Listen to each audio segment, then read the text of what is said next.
Шинто гэж юу вэ? Бид өнөөдөр Японы хамгийн эртний шашин Шинтогийн нууцлаг уламжлалтыг танд танилцуулна.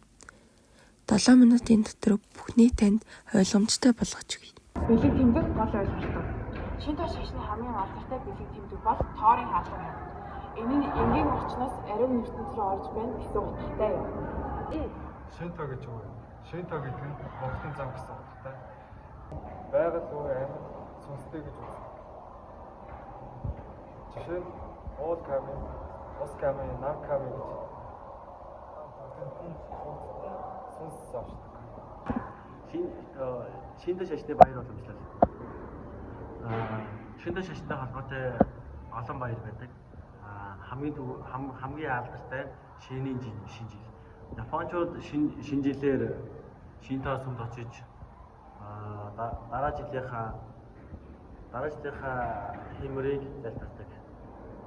Бас өөрийнхөө хар бараа нүүлтэй бол зүйлээ бас залбирдаг. Шинто ба орчин үеийн Япон.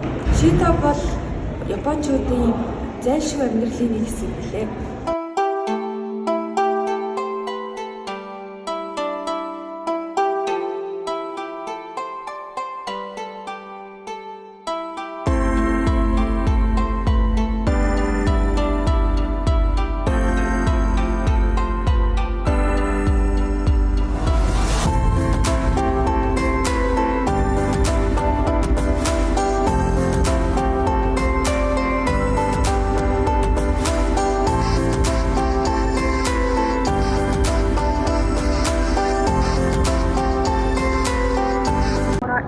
Талархал бол амьдралын хамгийн хүчирхэг асуудал.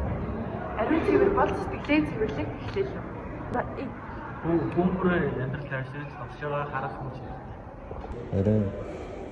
Шашин бол зөвхөн мөргөл өрдөх тухай биш, харин сэтгэлээ зөв чиглүүлэх тухай юм.